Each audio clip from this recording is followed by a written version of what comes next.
माननीय देशाचे पंतप्रधान संपूर्ण देशामध्ये 2,80,000 PM किसान समृद्धी केंद्र राष्ट्राला समर्पित करतायत। महाराष्ट्रामध्ये 14,429 PM किसान समृद्धी केंद्र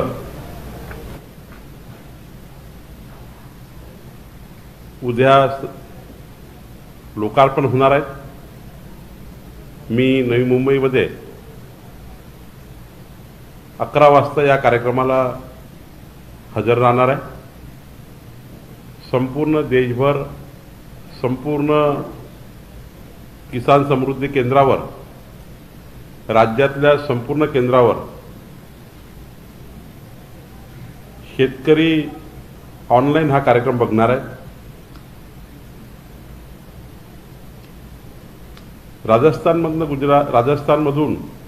राजस्थानच्या सीकरमधून माननीय प्रधानमंत्री हा कार्यक्रम करणार आहेत। संपूर्ण या केंद्रावर शेतकरी येऊन या केंद्राच्या माध्यमातून जे आधुनिक शेती, कमी शेतीमध्ये जास्त उत्पन्न, शेतकऱ्याची प्रोडक्टिव्हिटी वाढवणे आणि शेतकऱ्यांनी बी बियाणे घेताना, खतं घेताना तपासणी केंद्रावरच त्या ठिकाणी तपासून घेणे, माती परीक्षण, बियाणे चाचणी आणि सर्वच प्रकारच्या सुविधा ते शेतकऱ्यांना कोणी फसवणार नाही या आधारावर या केंद्राची योजना तयार केली गेली। मागच्या वर्षी सप्टेंबरमध्ये 600 पायलट केंद्र केले गेले होते आणि हे 600 पायलट यशस्वी झाल्यानंतर माननीय प्रधानमंत्री महोदयांनी संपूर्ण देशभर शेतकऱ्यांकरता हा मोठा निर्णय घेतला। या केंद्रातनं बी बियाणे तर आपण परीक्षण करूच, पण शेतीचे अवजारं, खतं याकरता सुद्धा मोठ्या प्रमाणावर सबसिडीच्या योजना सुद्धा या केंद्रावर शेतकऱ्यांना मिळणार आहे।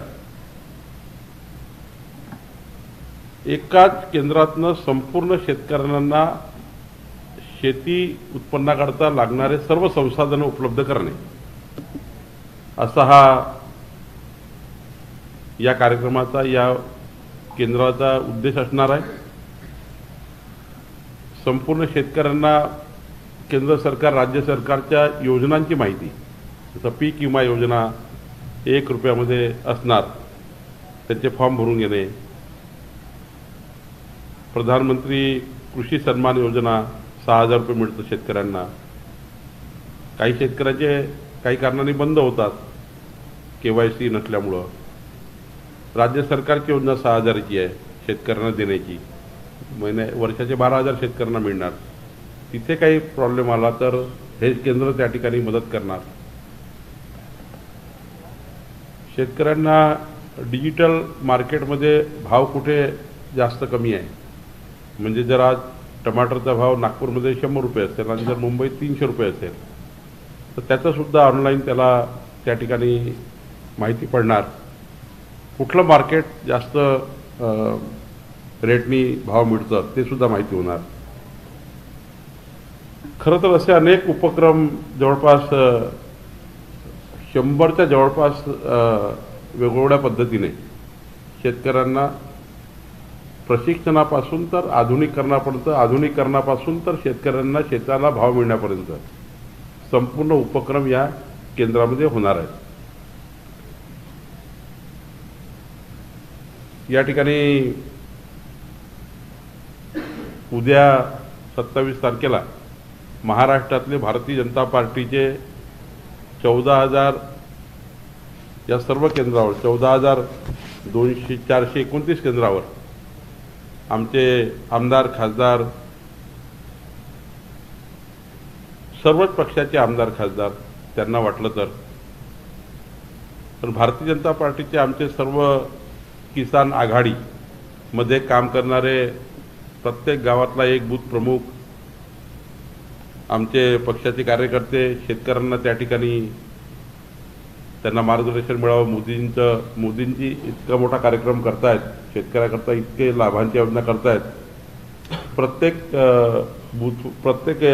केंद्राजवळ प्रत्येक केंद्रावर भारतीय जनता पार्टीचे कार्यकर्ते हजर असतील आणि या केंद्रावर शेतकऱ्यांना माननीय मोदीजी ऑनलाईन मार्गदर्शन करणार आहे। या ठिकाणी ही कल्याणकारी योजना माननीय मोदीजींनी या देशाला आणि महाराष्ट्राला दिली आहे। खरं तर आपण कधी कल्पनाही केली नाही की शेतकऱ्याकरता इतका मोठा निर्णय होईल आणि देशामध्ये 2.25 लाखाच्या वर, महाराष्ट्रात 14,500 इतके केंद्र शेतकऱ्याच्या सेवेमध्ये समर्पित होतील। हा एक मोठा कार्यक्रम उद्या होतो आहे। आपल्यालाही विनंती आहे आपल्या सर्व मीडिया बंधूंना आणि सर्व चॅनलला, पत्रकार बंधूंना की हा शेतकरी आणि शेतकऱ्याकरता अत्यंत महत्त्वाचा उपक्रम आहे। राज्याचा GDP वाढवण्याकरता अत्यंत महत्त्वाचा दुवा हे केंद्र असणार आहे। त्यामुळं कुठलाही शेतकरी आता फसला जाणार नाही, फसवणूक होणार नाही।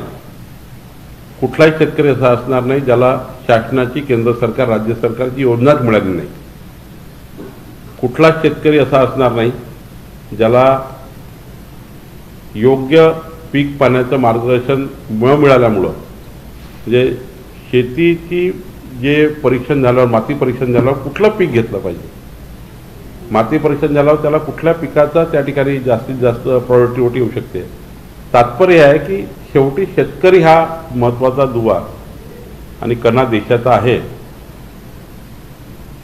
याकरता मोदीजींनी जे एक मोठं पाऊल उचललं आहे त्यांचं मी अभिनंदन करतो आणि उद्या 14,429 केंद्रावर हा कार्यक्रम होणार असल्यामुळं, इतके मोठे केंद्र उद्घाटन होणार असल्यामुळं आपण सुद्धा याला उपस्थिती दर्शवावी अशी विनंती आपल्याला करतो।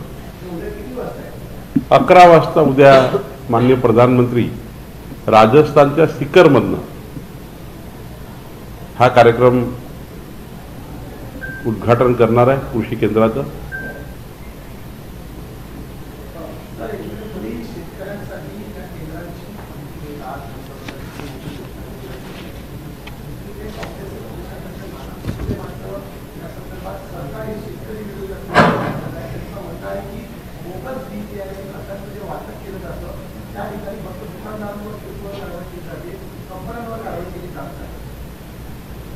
मी आधीच सांगितलं की आधुनिकीकरण, विज्ञान आणि शेतकऱ्यांना प्रशिक्षण या आधारावर या केंद्राचं 600 पायलट केंद्र मागच्या वर्षी मोदीजींनी देशाला पायलट प्रोजेक्ट दिले होते। त्याच्या आधारावरच आता हे पायलट प्रोजेक्ट सक्सेस झाल्यामुळं देशातल्या कुठल्याही शेतकऱ्याची फसवणूक होणार नाही, कोणी त्यांना फसवू शकणार नाही। याकरता या केंद्राचं समर्पण आहे। या केंद्र या ठिकाणी यातनं आपल्याला शेतकऱ्यांना मार्गदर्शन मिळणार आहे। मी आधीच सांगितलं की शेतकरी फसवला जाणार नाही, कुठलीही कंपनी आता शेतकऱ्याला फसवू शकणार नाही। याकरता हे केंद्र उद्घाटन होणार आणि त्यामुळे नाना पटोलेजी काय बोलतात, त्यांचं सरकार असताना त्यांनी काहीच करायचं नाही आणि मोदीजींनी आत्तापर्यंत जे शेतकऱ्याकरता या देशामध्ये आणि महाराष्ट्रामध्ये अनेक योजनांच्या माध्यमातून शेतकऱ्याच्या पाठीशी मोदीजी उभे राहिले आहेत, त्यांना ते करता आलं नाही म्हणून त्यांना ते झोंबत आहेत।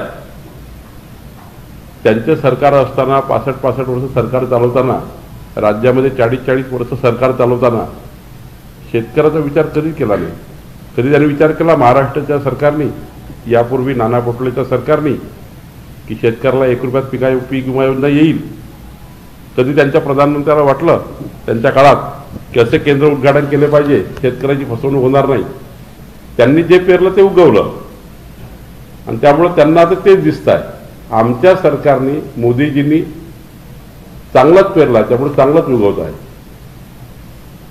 आता हे केंद्र 2.25 लाख केंद्र देशामध्ये देणे, शेतकऱ्याला फसवणूक होऊ नये म्हणून, ही लहानशी बाब थोडी आहे.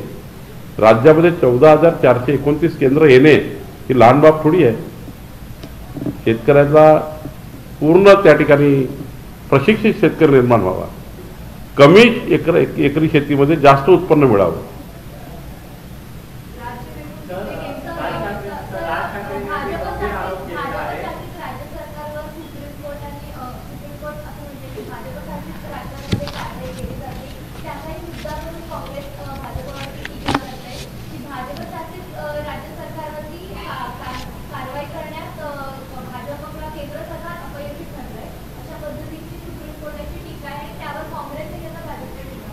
नाही, मी कुठलाही सुप्रीम कोर्टाचा निकाल वाचला नाही, त्याच्यामुळं निरीक्षण मी बघितलं नाही. निरीक्षण बघेल तेव्हा नक्की बोलेल.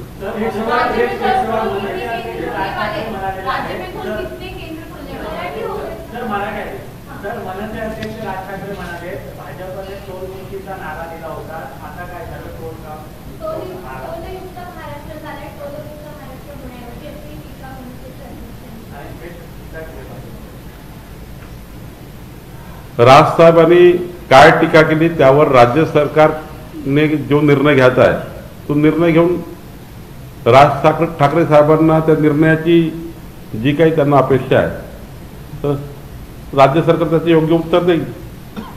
पक्ष म्हणून मला काही प्रश्न विचारला नाही आहे, सरकार म्हणून विचारला आहे. राजसाहेबांनी ज्या ज्या टोलनाक्यावर जेव्हा जेव्हा जनतेच्या कल्याणाकरता सुचवलं तेव्हा तेव्हा राज्य सरकारने निर्णय घेतले.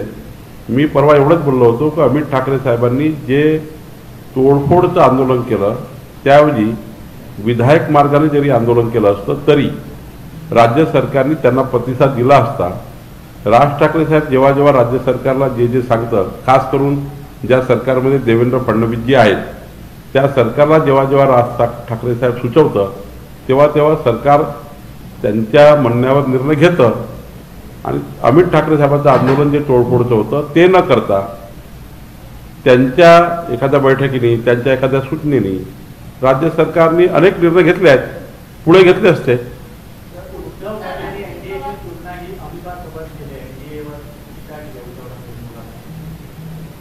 काय केला?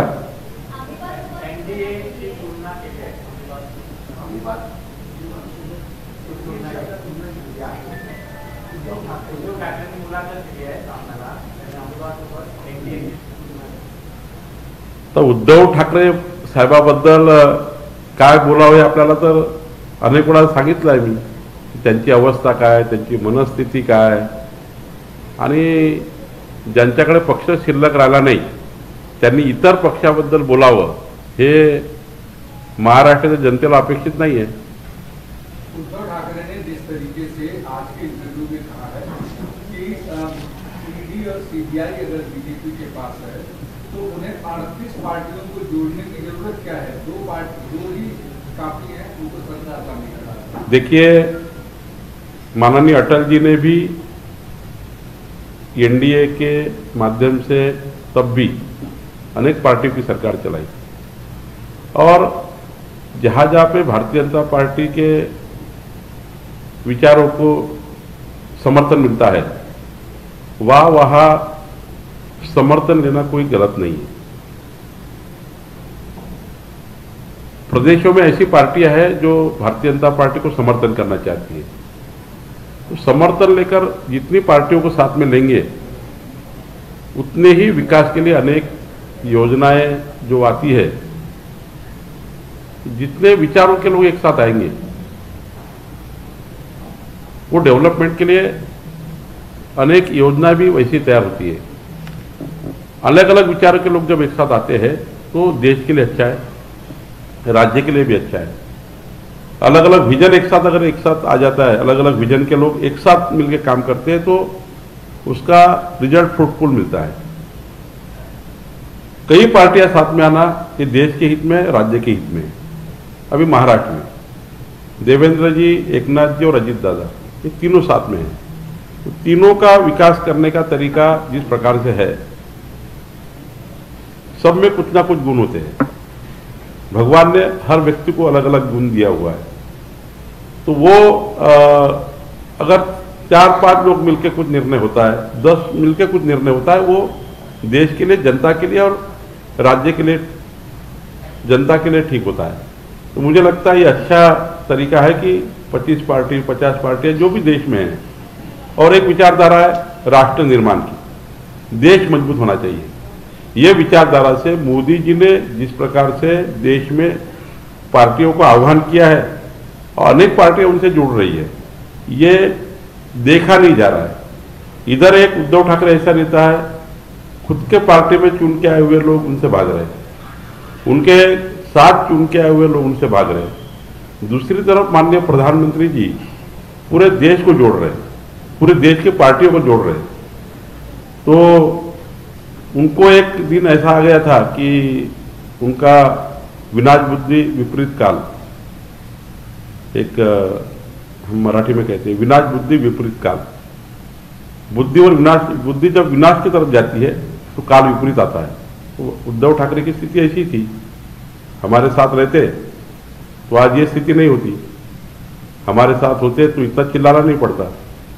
आज उनको जो मानसिक तकलीफ हो रही है और जो लेवल की बात वो कर रहे हैं, व्यक्तिगत टीका टिप्पणियां, किसी को गंदी गलौज गाली देना, तो ये सारा मानसिक संतुलन बिगड़ने का एक आपको सिम्टम दिख रहा है उनमें।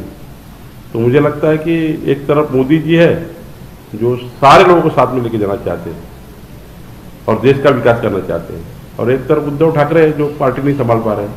लेकिन जो राज ठाकरे ने टिप्पणी की दिल्ली की पर कि अजीत पवार जिन पर लगातार आरोप लगाते हुए आज उनके साथ सत्ता में बैठी हुई है, इस तरीके की पब्लिक फोरम में राज ठाकरे का बोलना और आप लोगों का लगातार उनके साथ अच्छे संबंध रखना, इसको कैसे देखते? नहीं, राज ठाकरे जी से हमारे व्यक्तिगत संबंध बहुत अच्छे हैं, रहेंगे भी, आगे भी रहेंगे। वो हमारे परिवार में अनेक कार्यक्रम में सम्मिलित होते हैं, हम उनके कार्यक्रम में सम्मिलित होते हैं। राज ठाकरे जी की जो हमारी मैत्री है, दोस्ती है, ये राजनीति के बाहर है। उनके अलग विजन है डेवलपमेंट के, हमारे विचारधारा अलग है, उनकी विचारधारा शायद अलग हो सकती है, लेकिन किसी पार्टी से हमारा कोई व्यक्तिगत झगड़ा है नहीं। हम विचारधारा में चलते हैं, वो अपनी विचारधारा में चलते हैं। हाँ, डेवलपमेंट के लिए राज ठाकरे जी जो जो सूचनाएं देते हैं वो सूचना राज्य सरकार बार बार मान्य करती भी है। तो मुझे लगता है कि राज ठाकरे जी अपने लेवल पर अपनी पार्टी, उनकी विचारधारा लेकर वो जा रहे हैं, सरकार को अच्छा सुझाव दे और सरकार से जो उनके मन में कुछ डेवलपमेंट के काम वो कर ले। महाराष्ट्र में कई जिलों में भारी बारिश चल रही है, बीजेपी ग्राउंड लेवल पर किस तरीके से उस पर ऑब्जर्व कर रही है अपने कार्यकर्ताओं को, किस तरीके से कोल्हापुर से लेकर के कोंकण और विदर्भ सहित बहुत सारे इलाकों में हमारे हजारों कार्यकर्ता बाढ़ पीड़ितों के लिए मदद करने के लिए रास्ते पर है, किसानों के घर जा रहे हैं। आपने देखा होगा कि जहां जहां आपत्ति है वहां भारतीय जनता पार्टी के कार्यकर्ता पहुंच चुके हैं। अनाज नहीं मिल रहा, वो अनाज पहुंचा रहे हैं, हेल्थ के प्रॉब्लम सॉल्व कर रहे हैं। केवल सरकार नहीं, सरकार के बाहर भी हमारी एक यंत्रणा है जो पार्टी की है, और विचार परिवार के भी लोग हैं हमारे साथ जो वहां जाकर पहुंचकर काम कर रहे हैं। बाढ़ पीड़ित लोगों को आपने देखा होगा, यवतमाल में परसों फुर्सत में जो घटना हुई महागांव में, वहां पे भी भारतीय जनता पार्टी के कार्यकर्ता रात दिन खड़े थे। जहां जहां पे आपत्ति है वहां भाजपा खड़ी है, और हमने सारे पार्टी के बूथ लेवल तक कार्यकर्ता को निर्देश दिया है कि जहां पे आपत्ति आती है वह पार्टी पहले जाए। और हम महाराष्ट्र में माननीय देवेंद्र जी के जन्मदिन के दिन जिस प्रकार से हमने कहा कि सेवा दिन हम कर रहे हैं, और हमने भी ये भी ऐलान किया था उस दिन कि आने वाले साल भर में 50,000 हेल्थ वर्कर सरकार को सपोर्ट करने के लिए हम आइडेंटिफाई कर रहे हैं। उनके एक 10 से 12,000 लोगों के नाम भी आ चुके हैं, और साल भर में 50,000 health workers Bharatiya Janata party के हेल्थ के लिए काम करेंगे। केंद्र सरकार की आयुष्मान भारत, राज्य सरकार की महात्मा ज्योतिबा फुले, दोनों योजना को लेकर जहाँ पे जो पीड़ित है हेल्थ से उसको सपोर्ट करेंगे। विधानसभा में लीडर ऑफ अपोजिशन एक मजबूत नहीं मिल पा रहा है अब तक, क्योंकि 2 सप्ताह करीब होने को हैं, लेकिन अब तक चुनाव नहीं हो पा रहा है। उनको डर है कि जो भी अपोजिशन लीडर बनता है वो बीजेपी के साथ चला जाता है। तो ऐसे में किस तरीके से आप इसको देखते हैं? तो केंद्र के जो कांग्रेस पार्टी के लीडर होंगे, जो भी लीडर है केंद्र के कांग्रेस पार्टी के, जिनको ये जिम्मा सौंपा है कि महाराष्ट्र का अपोजिशन लीडर कौन होगा, ये जिम्मा जिसको दिया होगा मल्लिकार्जुन खड़गे जी ने, तो वो सारे ब्लड टेस्ट की रिपोर्ट, पैथोलॉजी में ब्लड टेस्ट कर रहे होंगे कि कौन बनाने से ईमानदारी से रहेगा, तो वो रिपोर्ट आने के होंगे। वो रिपोर्ट आने के बाद अपोजिशन पार्टी का लीडर बनेगा। अभी उनकी ये स्थिति है कि उनको चेक करना पड़ रहा है कि हाँ वही उनका ब्लड चेक करके डॉक्टर के पास जाकर ब्लड चेक करना पड़ रहा है कि कौन ईमानदारी से अपोजिशन लीडर करके काम करेगा। क्योंकि अभी अपोजिशन की परिस्थिति ऐसी है कि सब एक में की तरफ देखते हैं, तो डाउट से देखते हैं कौन जाएगा। अपोजिशन में बहुत परिस्थिति खराब है। केवल वो वहाँ विधान भवन के बाहर बैठ के 1 घंटा आंदोलन करके जाते हैं, लेकिन हाउस में कोई एजेंडा नहीं है। विधानसभा का अपोजिशन पार्टी के आपने अगर चित्र देखा तो हाउस में कोई एजेंडा नहीं, केवल बोलना है करके बोल रहे हैं, लेकिन बाहर आके जो बात करते हैं वो, तो वो उनमें यह स्थिति बनी है कि सब डाउटफुल चेहरे पर एक में के चेहरे उनके हैं। तो मुझे लगता है कि अपोजिशन लीडर पूरी पैथोलॉजी टेस्ट करने के बाद बनेगा, ऐसा मुझे लगता है।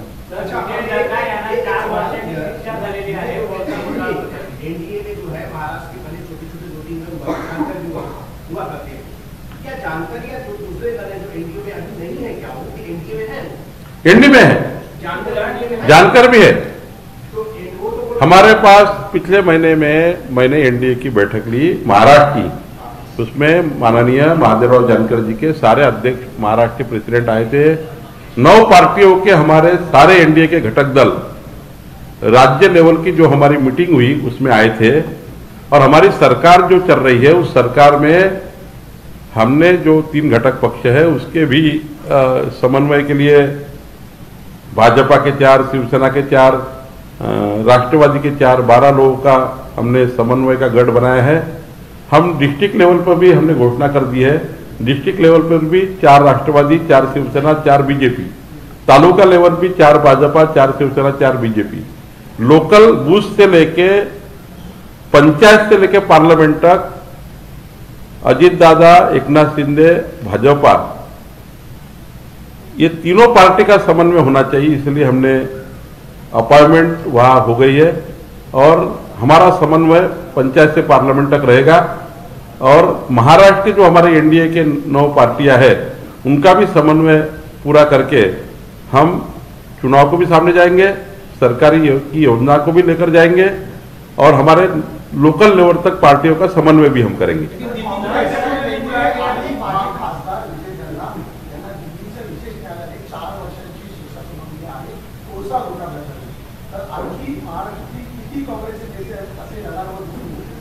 ना मला माहिती नाही, पण विजय दर्डा साहेबांना जी काही कोर्टाने शिक्षा दिली आहे त्यावर मी काही पूर्ण निकाल वाचला नाही, परंतु जे काही त्यांना शिक्षा झाली आहे, आता कोर्टाने एकदा निर्णय दिल्यानंतर त्यावर बोलणं काही उचित नाही।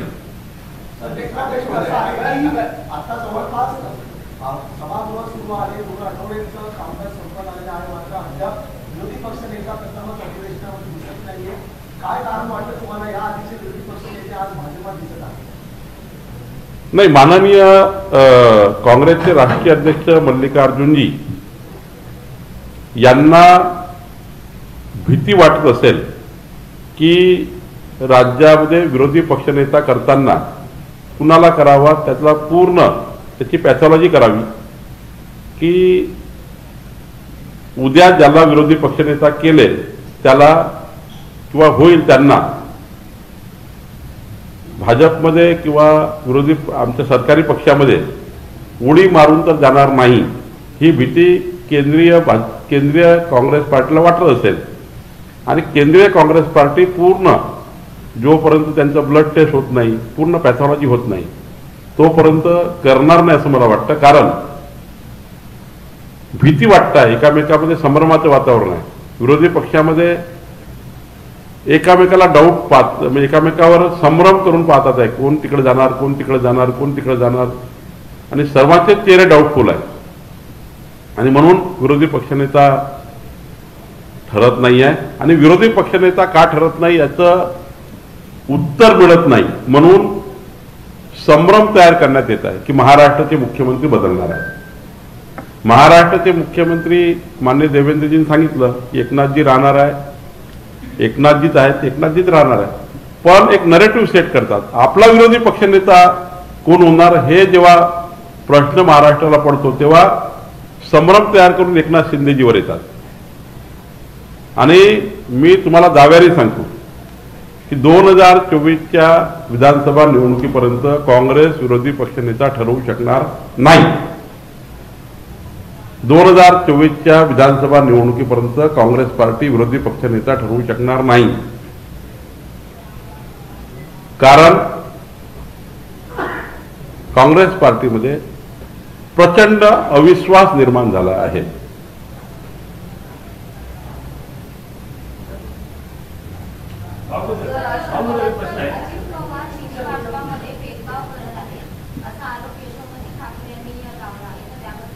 त्याचं उत्तर अजितदादांनी दिलं आहे, त्याचं उत्तर देवेंद्रजींनी दिलं आहे, एकनाथजींनी दिलं आहे. त्यामुळं सरकारने उत्तर दिल्यामुळं त्यावर मी काही बोलणे उचित राहणार नाही. किंवा कांग्रेस पार्टी पहले से ही अविश्वास में है. महाराष्ट्र की कांग्रेस पार्टी में लीडरशिप का अभाव है. कांग्रेस पार्टी में आज 4 से 5 मुख्यमंत्री के दावेदार हैं. कभी नाना पटोले जी का बोर्ड दिखता है, मुख्यमंत्री अगला कौन होगा. कभी पृथ्वीराज चौहान जी का बोर्ड दिखता है, कभी बोर्ड दिखता है बाला साहेब थोरात जी का, कभी दिखता है अशोकराज चौहान जी का. आज उनके महाविकास आघाड़ी में 11 मुख्यमंत्री के दावेदार पैदा हो चुके हैं. महाविकास आघाड़ी में 11 मुख्यमंत्री हैं और कांग्रेस पार्टी में 4 मुख्यमंत्री तो अपने अपने बोर्ड लगा चुके हैं. तो मुझे लगता है जिस पार्टी की हालत है, चुनाव के पहले ही 4 मुख्यमंत्री जिस पार्टी ने डिक्लेयर कर दिए, तो वो पार्टी अपोजिशन पार्टी का लीडर कैसा ठहरा सकती है. इसलिए 4 मुख्यमंत्रियों से जो भावी मुख्यमंत्री कहते हैं उनमें से किसको देना, और 3 नाराज अगर हो गए वो कहां जाएंगे. यह स्थिति में कांग्रेस पार्टी है. इसलिए मैं आपको दावे के साथ कहता हूं कि 2024 के विधानसभा चुनाव तक कांग्रेस पार्टी अपोजिशन पार्टी का लीडर नहीं बना पाएगी.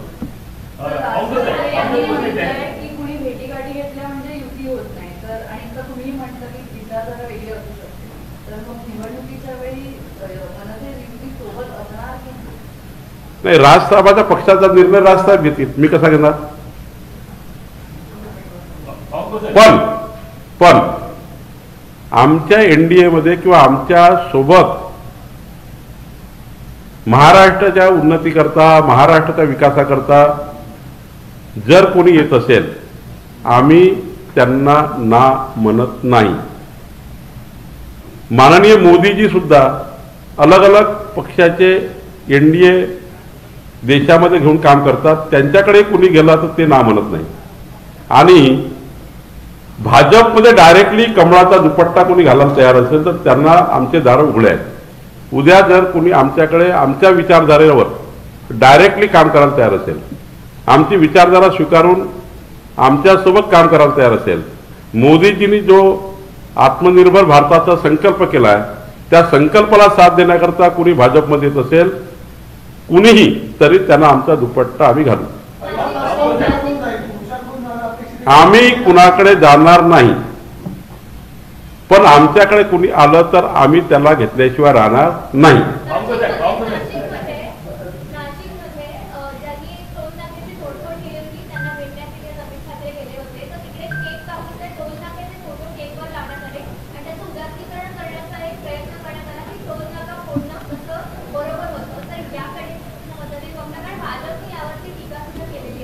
नाही, मला वाटतं की महाराष्ट्रामध्ये लोकशाहीच्या माध्यमातून आंदोलन करण्याच्या काही परंपरा आहे, प्रथा आहे. त्या परंपरा प्रथा वापरल्या तरी आपल्या विकासाला न्याय मिळतो किंवा त्या विषयाला न्याय मिळतो. असं नसतं केलं, तोडफोड नसती केली, माननीय देवेंद्रजी, एकनाथजी किंवा अजितदादांना राजसाहेबांनी साधा फोनही केला असता किंवा अमित ठाकरेजींनी एक पत्र दिलं असतं तरी सरकार त्यांच्या पत्रावर सिरियसली काम करू शकलं असतं, असं माझं मत आहे. कारण राजसाहेब जेव्हा जेव्हा किंवा अमित ठाकरे जेव्हा जेव्हा सांगतात सरकारला, तेव्हा तेव्हा महाराष्ट्राचं जे सरकार आहे ते सरकार त्यांच्या म्हणण्यावर अशी कुठलाही विषय नाही की राजसाहेबांनी सांगितलं. बघा, आपण राजसाहेबांनी एका भाषणात उल्लेख केला मशिदीबद्दल, जे अनाधिकृत होतं, सरकार पोहोचलं ना. राजसाहेबांनी म्हटलं असतं की हे 4 टोल नाके अशी स्थिती आहे, सरकार त्याच्यावर बोललं असतं. पण मला असं वाटतं तोडफोड करून या राज्याचं नुकसान करून कोणतेही आंदोलन नको. जे आंदोलन करावं ते आंदोलन लोकशाहीच्या मार्गाने करावं. एक लास्ट शेवट.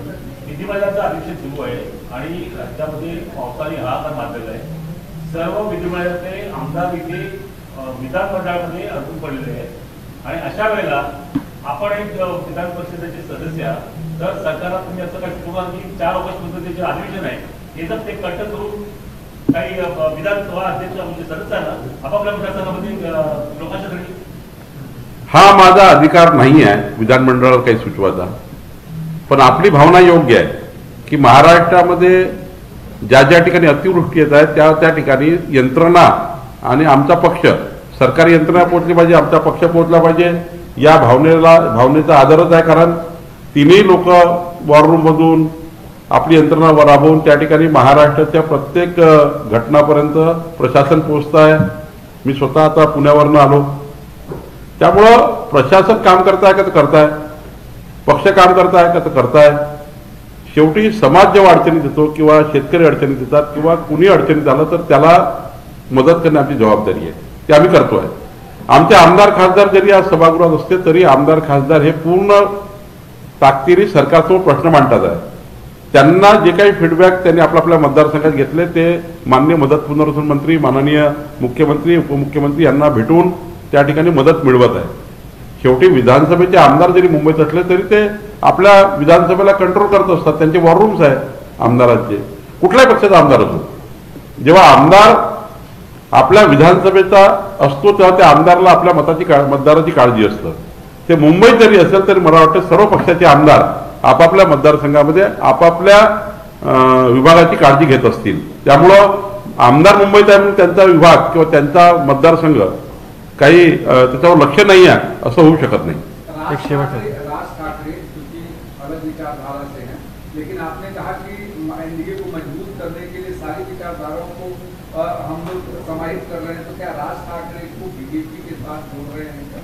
नहीं, मैंने क्या कहा आपने समझा नहीं. यस, मैं दोबारा कहता हूँ, राज साहब का अपनी पार्टी है, हमारे उनके व्यक्तिगत संबंध बड़े भाई जैसे, छोटे भाई जैसे, मैं उनको बड़ा भाई मानता हूं. अब प्रश्न है, उनको मोदी जी के नेतृत्व का भारत, उनको भी समझता है कि मोदी जी ने क्या संकल्प किया है. राज साहब अपने लेवल पर देश का डेवलपमेंट और राज्य का डेवलपमेंट के बारे में सोचने वाले नेता है. तो अगर मोदी जी के नेतृत्व में अगर वो चाहते हैं कि जो मोदी जी का संकल्प है आत्मनिर्भर भारत का, देश को मजबूत करने का, विश्व कल्याण का, विश्व में सबसे अच्छा भारत हमारा हो, ये संकल्प जो मोदी जी ने किया है, उस संकल्प के साथ वो जुड़ना चाहते तो उनका स्वागत है. अगर उन्होंने नहीं जुड़े तो उनके लिए कुछ हम बोल नहीं सकेंगे, लेकिन जुड़ना चाहते तो स्वागत ही है. परहेज कैसी रहेगी? एनडीए में अगर कोई जुड़ना चाहता है तो क्यों परहेज रहेगी? अगर देश के विकास के लिए अगर राज साहब ने निर्णय लिया कि मोदी जी अगर देश का विकास कर सकते हैं, ये उनका अगर मानना है और वो मानते भी है, कई बार हो सकता है 1-2 विषय के ऊपर उनका कुछ रिजर्वेशन होंगे, बट मोटे तौर पर अगर राज साहब ने देखा है कि मोदी जी आज विश्व में देश को जिस प्रकार से आगे लेके जा रहे हैं, अगर उसको लेकर अगर राज साहब का मानना हो जाता है कि हाँ मोदी जी देश को आगे ले जा सकते हैं और लेके जाने वाले हैं, ऐसे में उनका मन और मत बदल गया तो उसमें मुझे लगता है कोई प्रॉब्लम नहीं है। थैंक यू, धन्यवाद।